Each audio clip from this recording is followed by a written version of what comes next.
স্বাগত ডিবিসি সংবাদে। আপনাদের সাথে আছি আমি শোভন শাহমিন দিশা। সাবেক আইনমন্ত্রী আনিসুল হকের স্বার্থ সংশ্লিষ্ট ব্যাংক অ্যাকাউন্টে প্রায় ৭০০ কোটি টাকার সন্দেহজনক লেনদেন এবং ১৪৭ জ্ঞাত আয় বহির্ভূত সম্পদ পাওয়ায় তার বিরুদ্ধে মামলা করেছে দুর্নীতি দমন কমিশন। অনুসন্ধানকারী কর্মকর্তার আবেদনের পরিপ্রেক্ষিতে আনিসুল হকের বিরুদ্ধে মামলার অনুমোদন দেয় কমিশন। ৫ই আগস্ট আওয়ামী লীগ সরকার পতনের পর আনিসুল হক সহ সাবেক শতাধিক মন্ত্রী এমপির বিরুদ্ধে অনুসন্ধান শুরু করে দুদক। এদিকে সাবেক বিচারপতি শামসুদ্দিন চৌধুরী মানিকের দুর্নীতির বিভিন্ন অভিযোগ অনুসন্ধানে দুদকের ৩ সদস্যের কমিটি গঠন করা হয়েছে। বই উৎসব না হলেও এবারের বছরের প্রথম দিনে অনেক শিক্ষার্থী হাতে পেয়েছে নতুন বই। তবে জানুয়ারির মধ্যেই সকল শিক্ষার্থীর হাতে পৌঁছে যাবে নতুন বই। এবার বইয়ের মানে সন্তুষ্ট সবাই। এদিকে আন্তর্জাতিক মাতৃভাষা ইনস্টিটিউটে নতুন বই বিতরণ অনুষ্ঠানে এনসিটিভি চেয়ারম্যান জানান, বিগত সময়ে বই উৎসবের নামে দুর্নীতি এবং অনিয়ম হয়েছে, আর মন্ত্রণালয়ের দুর্নীতি রোধের কথা বলছেন শিক্ষা উপদেষ্টা। বছরের প্রথম দিন কেন্দ্রীয়ভাবে বই উৎসব না থাকলেও তাতে খুব ভাটা পড়েনি আনন্দের, কারণ প্রথম সকালে নতুন বই হাতে নিয়ে আনন্দিত শিক্ষার্থীরা। তবে এবার বছরের প্রথম দিনে সব শিক্ষার্থী পায়নি নতুন সব বই। সরকার পতনের পর পরিমার্জন করে বই ছাপাতে দেরি হয়। সকালে রাজধানীর বিভিন্ন শিক্ষা প্রতিষ্ঠানে শিক্ষার্থীদের হাতে নতুন বই তুলে দেন শিক্ষা প্রতিষ্ঠান সংশ্লিষ্টরা। নতুন বই পেয়ে অবশ্যই আমাদের সবারই খুব ভালো লাগছে। 3টা বই পেয়েছি, 3টা শুরু করে দিব অবশ্যই, বাট আশা করব যাতে যত দ্রুত সম্ভব হয় সরকার আমাদের বইগুলো দিয়ে দেয়। প্রতিবার ব্যাপক বিতর্ক থাকলেও এবার বইয়ের মান নিয়ে সন্তুষ্ট সবাই। বাংলাদেশে যে অন্তর্বর্তীকালীন সরকার আছেন তাদেরকে আমরা অভিনন্দন জানাচ্ছি যে বছরের প্রথম দিনই আমরা বই দিতে পেরেছি। আমার বাচ্চা তো এবার ক্লাস 10-এ উঠলো, যে ওদের বইটা সবার আগে দিয়ে দেওয়া উচিত ছিল। আন্তর্জাতিক মাতৃভাষা ইনস্টিটিউটে নতুন বইয়ের পিডিএফ কপি অনলাইনে উন্মুক্ত কার্যক্রমে এনসিটিভি চেয়ারম্যান বলেন, বিগত সময়ে বই উৎসবের নামে ব্যাপক দুর্নীতি ও অনিয়ম করেছে আওয়ামী লীগ। উৎসবের বাহুল্য বাদ দিয়ে আমরা শিক্ষাবর্ষের শুরুতে সকলের নিকট বই পৌঁছে গুণগত মানসম্পন্ন বই পৌঁছে দেওয়াই আমাদের লক্ষ্য। এ পর্যন্ত আমাদের 41 কোটি বইয়ের মধ্যে গতকাল পর্যন্ত 6 কোটি বই আমরা গিয়েছে, তার সঙ্গে আরো 4 কোটি বই এখনো ট্রাকে ওঠার অপেক্ষায় আছে। বিগত সময় শিক্ষা মন্ত্রণালয়ে দুর্নীতি উল্লেখ করে তা বন্ধের চেষ্টার কথা বলছেন শিক্ষা উপদেষ্টা। কেউ সন্দেহের ঊর্ধ্বে না, সেটা মন্ত্রণালয়ের ভিতরে হোক, বাইরের ব্যবসায়ীরা হোক, মজুদদাররা হোক, সিন্ডিকেট হোক, যেই হোক। এজন্যই বলছি, আমি কাউকে এখন দোষারোপ করছি না, কিন্তু এই অভিজ্ঞতা এবং এটার অনুসন্ধান কাজে লাগিয়ে আমরা ভবিষ্যতে প্রচেষ্টা চালিয়ে যাব। এটা আমাদের শিক্ষণীয় একটা বিষয় হয়ে থাকবে। চলতি মাসেই সব শিক্ষার্থীর হাতে সব বই তুলে দেওয়ার কথা জানিয়েছে সরকার। মাহফুজা বৃষ্টি, ডিবিসি নিউজ, ঢাকা। আগে সংস্কার পরে নির্বাচন, সরকারের এই নীতি কোনো অর্থ বহন করে না বলে মন্তব্য করেছেন বিএনপির সিনিয়র নেতা ডক্টর আব্দুল মুইন খান। বলেন, সংস্কার একটি চলমান প্রক্রিয়া। সকালে জাতীয়তাবাদী ছাত্র দলের 46তম প্রতিষ্ঠা বার্ষিকীতে বিএনপির প্রতিষ্ঠাতা সাবেক রাষ্ট্রপতি জিয়াউর রহমানের কবরে শ্রদ্ধা নিবেদন শেষে এই মন্তব্য করেন তিনি। দেশের মানুষ ভোট দিতে চায় মন্তব্য করে মুইন খান বলেন, প্রয়োজনীয় সংস্কার করে যত দ্রুত সম্ভব নির্বাচনের প্রস্তুতি নিতে হবে। দেশব্যাপী ছোট মেলা থেকে দেশীয় উদ্যোক্তাদের বাছাই করে আগামীতে বাণিজ্য মেলার পরিসর আরও বড় করা হবে। সঙ্গে তরুণ মেধা এবং উদ্ভাবন কাজে লাগানোর পাশাপাশি প্রবীণদের অভিজ্ঞতাকে কাজে লাগাতে হবে। সকালে আন্তর্জাতিক বাণিজ্য মেলার উদ্বোধন করে এসব কথা বলেন প্রধান উপদেষ্টা ডক্টর মোহাম্মদ ইউনূস। নতুন উদ্ভাবনীর মাধ্যমে রপ্তানি বাড়াতেও জোর দেন তিনি।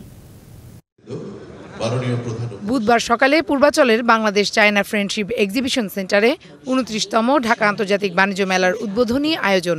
প্রধান অতিথি অন্তর্বর্তী সরকারের প্রধান উপদেষ্টা ডক্টর মোহাম্মদ ইউনূস।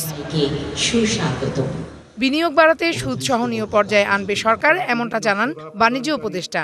রমজানে তেল সহ অন্যান্য পণ্যের দাম কমে আসবে বলেও আশা প্রকাশ করেন তিনি। পর্যায়ক্রমে সুদ ভার সহনীয় মাত্রায় নিয়ে আসা সম্ভব হবে, যা বিনিয়োগের জন্য সহায়ক ভূমিকা পালন করবে। রমজান কেন্দ্রিক পণ্যের মূল্য স্তর স্থিতিশীল থেকে নিম্নমুখী থাকবে। আমি মনে করি তেলের দাম কমবে, ছোলার দাম কমবে, ডিম ও পেঁয়াজের দাম স্থিতিশীল থাকবে। বক্তব্যে প্রধান উপদেষ্টা বাণিজ্য মেলার নানা দিক তুলে ধরেন। পণ্য ও সেবা সামগ্রীকে বহির্বিশ্বে রপ্তানির পথ সুগম করার লক্ষ্যে আয়োজিত বাংলাদেশের তারুণ্যের শক্তিকে কাজে লাগিয়ে উদ্যোক্তা তৈরিতে জোর দেওয়ার পরামর্শ দেন প্রধান উপদেষ্টা। আন্তর্জাতিক তরুণরা দেখতে আসবে, বাংলাদেশের তরুণরা কি করছে? বুদ্ধি নিতে আসবে, শিখতে আসবে, উৎসাহ নিতে আসবে, জয়েন্ট ভেঞ্চার করতে আসবে। আজকে যে ঘরে বসে করছে সেটা দেখা যাবে যে আন্তর্জাতিক ব্যবসাতে পরিণত হয়েছে। মেলাকে দেশব্যাপী ছড়িয়ে দিয়ে তরুণ উদ্যোক্তা খোঁজার পরামর্শ দেন তিনি। প্রয়োজনে খরচ বহন করবে সরকার। এই মেলার প্রস্তুতি সারা বছর ধরে চলবে, জেলায় জেলায়, উপজেলায় উপজেলায় বাছাই করা কে ফাইনাল মেলাতে জায়গা পাবে। প্রত্যেক উপজেলা থেকে 3 জন 4 জন যা আপনারা বিচার করেন আসবে, তাদের জায়গা পাবে, তাদের সমস্ত খরচ সরকার বহন করবে। এই মেলা একটা সুযোগ দেয় একজনেরটা দেখে আরেকজনের মাথায় সুরসুরি দেওয়া, এই সুযোগটা যেন আমরা গ্রহণ করতে পারি। মেলায় তরুণদের অংশগ্রহণ বাড়ানোর আহ্বান জানিয়ে প্রধান উপদেষ্টা বলেন, তাদের কাজের স্বীকৃতি দিয়ে মূল্যায়ন করতে হবে। 2025-এর শুভ উদ্বোধন ঘোষণা করছি। Farhana Juthi, DBC news, Dhaka. 2025 সাল হবে সাবেক প্রধানমন্ত্রী শেখ হাসিনা ও আওয়ামী লীগের মানবতা বিরোধী অপরাধের বিচারের বছর। নতুন বছরই বিগত 16 বছরের অপকর্মের বিচারের কাজ চলবে বলে আশাবাদ ব্যক্ত করেছেন আন্তর্জাতিক অপরাধ ট্রাইব্যুনালের চিফ প্রসিকিউটর মোহাম্মদ তাজুল ইসলাম। বুধবার নতুন বছরের শুভেচ্ছা বিনিময় শেষে গণমাধ্যমকে এসব কথা জানান তাজুল ইসলাম। এ সময় তিনি বলেন, মূল ভবনের প্রধান বিচারপতির সম্মতির পরই বিচারিক কাজ শুরু হবে। বিগত আওয়ামী লীগ সরকার যত অপরাধ করেছে তার সব বিচার প্রক্রিয়া এগিয়ে নেওয়া হচ্ছে।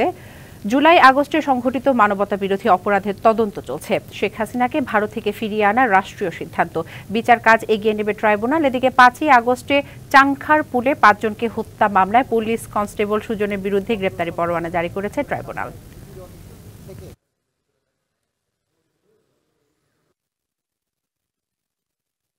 গত 16 বছর ধরে বাংলাদেশে যে সমস্ত মানবতা বিরোধী অপরাধ হয়েছে, গণহত্যা হয়েছে, জুলুম নির্যাতন নিপীড়ন হয়েছে, সেগুলোর সঠিক এবং সুষ্ঠু একটা বিচার সমাপ্ত করা। যে 2025 সাল অবশ্যই অপরাধীদের বিচারের বছর হবে। আগামী কয়েকদিনের মধ্যেই এখানে আমরা আনুষ্ঠানিকভাবে উঠে যাব এবং পরবর্তী যে বিচারিক প্রক্রিয়াগুলো সেটা এই আদালত ভবনেই নতুন করে চলতে শুরু করবে ইনশাআল্লাহ। জুলাই গণ অভ্যুত্থানে ক্ষতিগ্রস্ত 2229টি পরিবারকে সহায়তা করেছে জুলাই শহীদ স্মৃতি ফাউন্ডেশন। বুধবার দুপুরে বাংলা মোটরের কার্যালয়ে এসব কথা জানান সংগঠনটির সাধারণ সম্পাদক সার্জিস আলম। সার্জিস জানান, 826 শহীদদের মধ্যে 198 জন ছাড়া বাকি সবার পরিবার সহায়তা পেয়েছে। পারিবারিক কোন্দল ও বিভেদের কারণে শহীদ পরিবারের অনেকে এক হয়ে আসতে পারে না জানিয়ে সার্জিস জানান, সেটা ঠিক করার চেষ্টা করা হচ্ছে। সহায়তা পাওয়াদের মধ্যে রয়েছে 628টি শহীদ পরিবার এবং 1601টি আহত পরিবার। এখন পর্যন্ত 109,20,05,000 টাকা অনুদান পাওয়া গেছে জানিয়ে সার্জিস জানান, এর মধ্যে 47,32,00,000 টাকা দেওয়া হয়েছে। বর্তমানে ফান্ডে আছে 61 কোটি টাকা। সকল পরিবারের কাছে সহায়তা পৌঁছে দেওয়া হবে বলে জানান সার্জিস আলম। শেখ হাসিনাকে ফেরত আনার প্রক্রিয়া এবং ভারতের সাথে দ্বিপক্ষীয় সম্পর্ক একই সাথে চলতে পারে, এমনটাই জানিয়েছেন পররাষ্ট্র উপদেষ্টা তৌহিদ হোসেন। বিকালে পররাষ্ট্র মন্ত্রণালয়ে এক ব্রিফিংয়ে পররাষ্ট্র উপদেষ্টা বলেন, রোহিঙ্গা সমস্যার সমাধানই নতুন বছরে সরকারের মূল চ্যালেঞ্জ। জানান, সরকার একই সাথে ভারত, চীন এবং আমেরিকার সাথে কূটনৈতিক সম্পর্ক রাখতে চায়। কারণ আমরা আমাদের প্রতিবেশীর সাথেও ভালো সম্পর্ক চাই, মার্কিন যুক্তরাষ্ট্রের সাথেও আমরা ভালো সম্পর্ক চাই, চীনের সাথেও ভালো সম্পর্ক চাই। প্রায়োরিটি হচ্ছে রোহিঙ্গা সমস্যার সমাধান, প্রায়োরিটি হচ্ছে এই 3 গুরুত্বপূর্ণ দেশের সাথে সম্পর্ক ভালো রাখা, এবং প্রায়োরিটি হচ্ছে আমাদের অর্থনৈতিক এবং কূটনৈতিক ক্ষেত্রে যাতে স্ট্যাবিলিটি। জুলাই অভ্যুত্থানের ঘোষণাপত্রের কাজ শুরু হয়েছে। শিক্ষার্থীদের বেঁধে দেওয়া সময়ের মধ্যেই তা প্রকাশ করা হবে বলে জানিয়েছেন পরিবেশ উপদেষ্টা সৈয়দা রেজওয়ানা হাসান। সচিবালয়ে সাংবাদিকদের তিনি আরও জানান, জুলাই হত্যাকাণ্ডের বিচার নিশ্চিত করা এবং নির্বাচনের জন্য রোড ম্যাপ তৈরি করাই নতুন বছরে সরকারের মূল চ্যালেঞ্জ। বিচার নিশ্চিত করা এই জুলাই আগস্টে হত্যাকাণ্ড এবং যে বর্বরতা চলেছে তার। দ্বিতীয় হচ্ছে যে সমস্ত সংস্কার করার প্রস্তাবনাগুলো আসবে সেগুলোর ব্যাপারে রাজনৈতিক মতৈক্য গড়ে সেই সংস্কারগুলো করা, নির্বাচনের একটা ক্লিয়ার রোডম্যাপ ডেভেলপ করা। নতুন করে দেশের ফুটবলে বড় চমক, ফেডারেশনে ফিরেছেন সফল কোচ গোলাম রাব্বানী ছোটন। চুক্তি সেরে ফেলেছেন বাফুফে। দেশের ফুটবলকে সম্মানজনক অবস্থানে এগিয়ে নিতে 2025 সালে বেশ কিছু পরিকল্পনা হাতে নিয়েছেন সভাপতি তাবিত আওয়াল। এজন্য স্পোর্টস স্পিরিটকে কাজে লাগাতে চান তিনি। ডিবিসিকে একান্তে এসব কথা জানিয়েছেন বাফুফে সভাপতি। দেশের ফুটবল নিয়ে বছরের প্রথম দিনই খুশির খবর। নিজ বাসাতেই ডিবিসিকে একান্তে জানালেন বাফুফের সভাপতি তাবিথ আওয়াল। বললেন ফিরছেন নারীদের প্রথম সাফ জয়ী সফল কোচ গোলাম রব্বানী ছোটন। ডিবিসির মাধ্যমে সকল দর্শকদের হ্যাপি নিউ ইয়ার জানাচ্ছি। যিনি আমাদের উইমেন্সের কোচ ছিলেন এবং আমাদের সাফ বিজয়ী ছিলেন প্রথমবারের জন্য, ওনাকে আমরা আবার রিকন্ট্রাক্ট দিয়েছি। উনিও এগ্রি করেছে বাফুফের সাথে কন্টিনিউ করার জন্য। ওনাকে আমরা ডেভেলপমেন্ট হেড হিসাবে নিয়োগ করছি। জাতীয় দলের স্প্যানিশ কোচ হ্যাভিয়ার কাবরেরা ও নারী দলের ব্রিটিশ কোচ পিটার বাটলারের চুক্তির মেয়াদ শেষ হয়েছে 31 ডিসেম্বর। তাদের সাথে তাবিতের ভাবনায় আছে আরও 2-1 জন। প্রফেশনালিজম বজায় রাখার জন্য আমরা কিন্তু কারোর সাথে কথা বলি নাই কন্ট্রাক্টটা শেষ না হওয়া পর্যন্ত। আজকে আমরা কাজ শুরু করব যে next national teams women's, national teams মেনের কোচ কে হবে। আমি আশাবাদী যে আগামী 1 সপ্তাহের ভিতরে আমাদের শর্ট লিস্ট থেকে 2 জনের সাথে আমরা কন্ট্রাক্ট শুরু করতে যাব।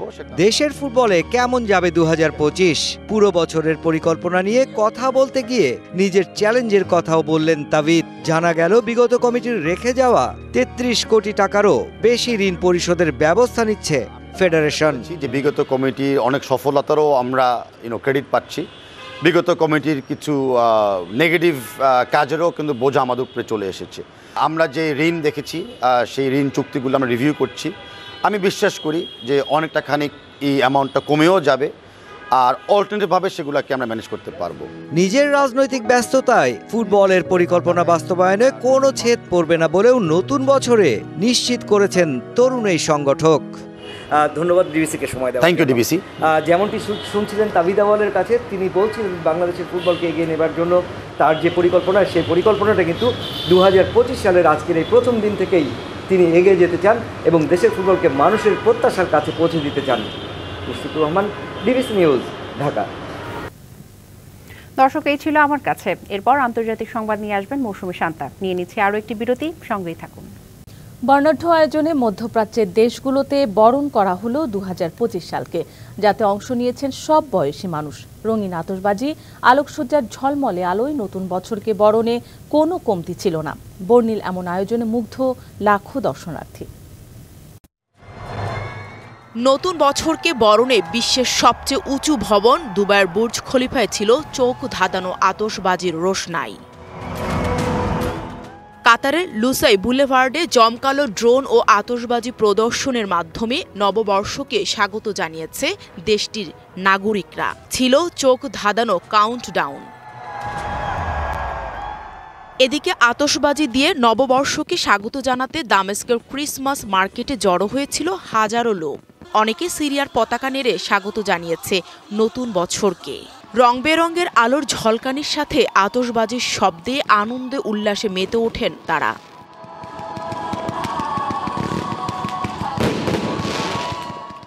অস্থিরতার অবসান ঘটিয়ে সাম্যের সুবাতাস বইবে মধ্যপ্রাচ্য জুড়ে। নতুন বছরে এমন প্রত্যাশা সবার।